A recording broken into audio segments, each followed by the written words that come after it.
नमस्कार साथियों, स्वागत है आपका प्रशांत शर्मा मैथ्स पर। मेरा नाम है प्रशांत। आज की इस वीडियो में हम जानेंगे लाभ हानि को, एक टाइप को जो बच्चों को बहुत परेशान करता है। लेकिन इस वीडियो के बाद ये टाइप आपको बिल्कुल भी परेशान नहीं करेगा। इस वीडियो को अंत तक देखें। तो चलिए शुरू करते हैं इस वीडियो। कॉन्सेप्ट जानते हैं। कॉन्सेप्ट ये है कि खर्च बराबर होता है खपत गुणा मूल्य। मतलब जो रेट चल रहा होगा और मैं जितना, जैसे मेरे 50 रुपये किलो चीनी चल रहा है और मेरे घर में 10 किलो चीनी का खपत है, तो 50 गुणा 10 500 रुपये का खर्च है। अच्छा, अगर मैं खर्च को समान रखूं तो खपत और मूल्य एक दूसरे के व्युत्क्रमानुपाती हो जाते हैं, या मैं कहूं तो उल्टा हो जाते हैं। उल्टा का क्या मतलब है? अगर इसको मैं बढ़ाता हूँ, खपत मेरी बढ़ती जाएगी तो मूल्य को मुझे कम करना होगा। किस लिए? क्योंकि मुझे खर्च को मेंटेन रखना है। अगर मेरा मूल्य बढ़ता जा रहा है तो खपत को मुझे कम करना होगा, क्योंकि अगर खपत को मैं कम करूंगा और मूल्य बढ़ रहा है तभी मेरा खर्च मेंटेन रहेगा। ठीक है? या फिर दूसरी भाषा में बोलें तो इनका रेशियो एक दूसरे का उल्टा होगा अगर खर्च समान है तो। जैसे खर्च 20% जो है रेट बढ़ जाता है, किसका? रेट बढ़ जाता है किसी भी चीज़ का, और मुझे खर्च मेंटेन रखना, तो 20% का मान कितना होता है? 20/100। 20/100 का क्या मतलब है? 1/5। तो हमें 1/5 याद रहना चाहिए। 100 से भी 20/100 से भी सवाल बन जाएगा, लेकिन 1/5 रहेगा तो कैलकुलेशन में आसानी रहेगी। जैसे पहले रेट क्या था? 5, तो बढ़ के 1 हो गया 6। पहले का रेट है 5, तो अब रेट हो गया 6। ये हो गया प्राइस का रेशियो, 5 से 6। तो इन दोनों जो खपत का रेशियो है वो इसका उल्टा होगा। उल्टा मतलब 5 से 6 ये है, तो ये 6 से 5 हो जाएगा। तो कोई पूछे कितने % खपत कम हो गई? कितनी कम हो गई? 1 कम हो गई। कितने पे? 6 पे। 1/6 का मान होता है 16 सही 2/3%। ये हमको याद रहना चाहिए। या फिर दूसरा एग्जाम्पल लें तो अगर मेरी खपत 10% कम हो जाता है, पिछली वाले केस हमने लिया बढ़ने वाला, ये लेंगे हम घटने वाला। 10% घट जाता है, 10% का मान होता है 1/10। मतलब पहले जो मूल्य था वो 10 और 1 घट के हो गया 9, तो प्राइस का रेशियो आया 10:9। तो अगर खर्च मेंटेन है तो खपत का अनुपात क्या आएगा? इसका उल्टा 9/9:10। तो कितना बढ़ा? अच्छा, रेट गिरा है तो खपत बढ़ेगी। कितनी बढ़ी? 1 यूनिट बढ़ी। कितने पे? 9 पे। तो 1/9 का मान होता है 11 सही 1/9%। 11 सही 1/9% हमारी खपत बढ़ जाएगी। अब यही चीज़ हम सवालों में लगा के देखते हैं। पहला सवाल देखते हैं। पहला सवाल क्या कहता है हमसे? चावल का दाम 25% बढ़ गया, जिससे 400 रुपये में 10 किलोग्राम चावल कम मिलता है। रेट बढ़ गया है तो दाम चावल कम मिलेगा, क्योंकि खर्च मेरा फिक्स है। अच्छा, 25% का मान होता है, 25% का मान होता है 1/4। या तो मैं इसको बोल दूँ 25/100, या फिर इसको बोलूँ 1/4। अच्छा, 100 वाले से देखें तो पहले अगर 100 था तो बढ़ के हो जाएगा 125। या फिर मैं इस वाले फॉर्म में बोलूँ, भिन्न छोटे वाले में, 4 से हो जाएगा बढ़ के 5। बढ़ रहा है तो प्राइस का रेशियो क्या आया? 4 से 5। क्योंकि खर्च समान है, पहले भी 400 रुपये लेके जा रहा था, अब भी 400 रुपये में सामान खरीद के ला रहा है। तो इनका प्राइस और खपत का, यहाँ मैं खपत लेता हूँ, खपत को मैं सी ले लेता हूँ, मतलब कंजप्शन ले लेता हूँ। हर बार मैं खपत को सी ले लूँगा, प्राइस और मूल्य को पी ले लूँगा। इनका रेशियो एक दूसरे का उल्टा होता है, मतलब ये 5 से 4 हो जाएगा। अच्छा, अगर यहीं से 2 सवाल बनते हैं। अगर यहीं पे ये पूछे कि कितने % खपत कम हुई, तो मैं बता दूंगा 1 कम हुई। 1 कम हुई कितने पे? 5 पे, मतलब 20% कम हुई। एक तो ये सवाल है। लेकिन अपना सवाल कह रहा है चावल का नया भाव बताइए। चावल का नया भाव निकालने का तरीका क्या है? हमारी कितनी यूनिट कम हुई है खपत? 1 यूनिट कम हुई है। ये कितनी बता रहा है? 10 किलो कम हुई है।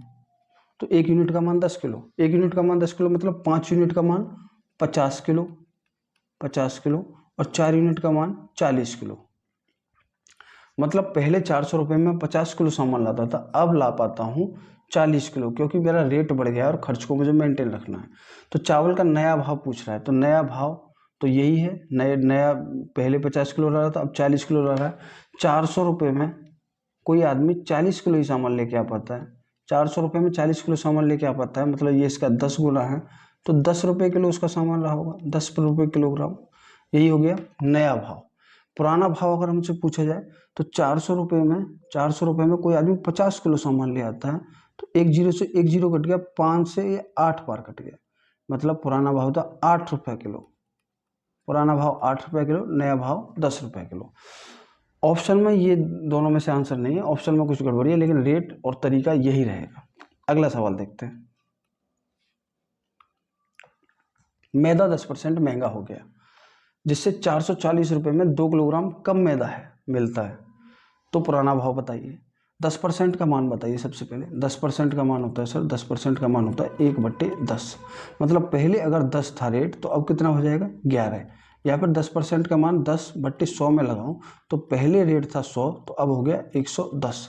तो मैं ये वाला मान लेता हूँ, पहले अगर उसका 10 था तो अब हो गया 10 से बढ़कर 11, महंगा हो रहा है, तो प्राइस का रेशियो 10 से 11।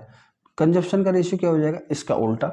हमेशा याद रखेंगे, जब भी अगर मुझे खर्च मेंटेन रखना है, तो अगर मेरा मूल्य बढ़ता है तो कंजप्शन मुझे कम करना होगा, क्योंकि खर्च को मुझे फिक्स रखना है। और ये इसका उल्टा होता है, या व्युत्क्रमानुपाती होता है, रेसिप्रोकल होता है। तो अगर मैं इसको 10 से 11 ये है, तो ये 11 से 10 हो जाएगा। सब लोग मानते हैं इस बात को। ये 10 से 11 हो रहा है, तो ये 11 से 10 हो जाएगा।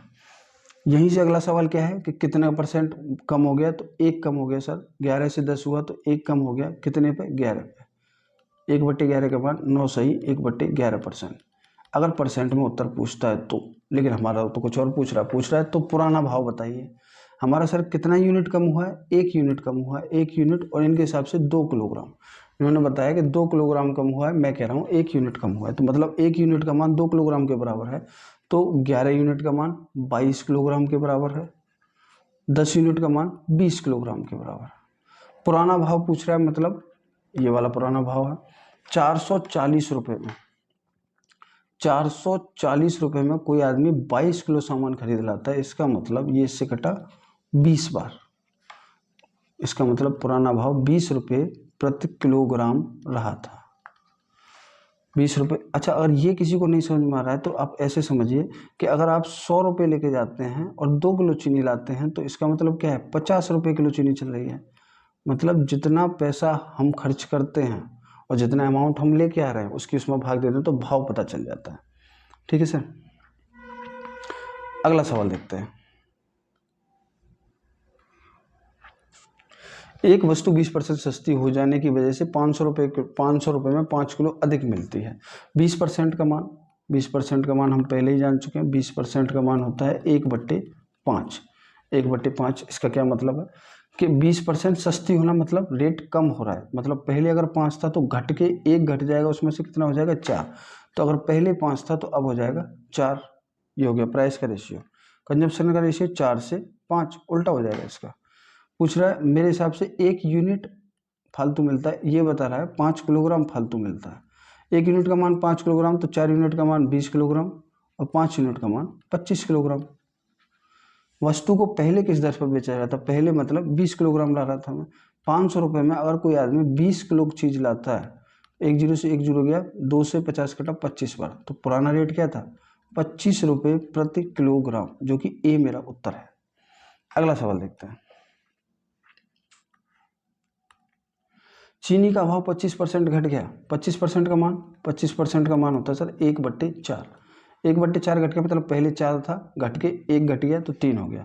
तो प्राइस का रेशियो क्या बना, 4 से 3। खर्च मेंटेन रखा जा रहा है, क्योंकि 480 में ही पहले खरीद के ला रहा था, तो इसका खर्च का रेशियो हो जाएगा 3 से 4। कितने यूनिट फालतू मिल रहा है, हम कहेंगे सर 1 यूनिट फालतू मिल रहा है। सवाल कह रहा है सर 10 किलो फालतू मिल रहा है, तो 1 यूनिट का मान 10 किलोग्राम, तो 30 यूनिट का मान 30 किलोग्राम, 3 यूनिट का मान 30 किलोग्राम, और 4 यूनिट का मान 40 किलोग्राम। दो चीज़ें बनती हैं। चीनी का नया और पुराना भाव, इसमें दोनों भाव बताने हैं। 480 रुपये में अगर 30 किलो लेके आता हूँ, पुराना भाव देखा जाए तो 1 जीरो से 1 जीरो गया, और 3 से 1 घटा 16 बार, तो 16 रुपये प्रति किलोग्राम। 16 रुपये प्रति किलोग्राम पुराना भाव है।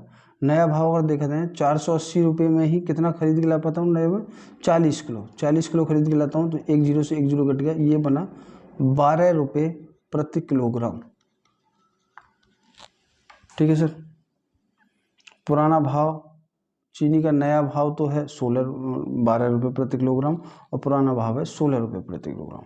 यहाँ पे पुराना भाव ऑप्शन सी मेरा सही है, और ऑप्शन रखने में कुछ गड़बड़ी हुई है, लेकिन तरीका हमारा यही रहेगा। अगला सवाल देखते हैं। अगला सवाल है, लास्ट सवाल है इस टाइप का, कोयला के दामों में 20% बढ़ोतरी हो जाती है, कुछ चीज़ बढ़ जाती है। 20% का मतलब अपने आप भी लगा सकते हो आप ये सवाल। 20% का मतलब 1/5, 5 से 6 हो जाता है कोयले का भाव। तो किसी परिवार को उसकी खपत कितने % कटौती करनी होगी ताकि खर्च बराबर रहे? खर्च बराबर रखे तो कितना हो जाएगा? उल्टा इसका 6 से 5। कितनी कटौती करनी होगी? 1 की कटौती की है, कितने पे? 6 पे। 1/6 गुणा 100, या तो 1/6 का मुझे ये मान याद हो, 16 सही 2/3% होता है। या 100 में मैं 6 की भाग दूंगा तो 16.66% आएगा। तो 16.66% कटौती करनी होगी, जो कि मेरा आंसर सही है डी। तो उम्मीद है दोस्तों ये वाला टाइप आप लोगों को समझ में आ गया होगा। धन्यवाद। अगर आपको वीडियो अच्छी लगे तो चैनल को सब्सक्राइब जरूर कीजिएगा। Thank you.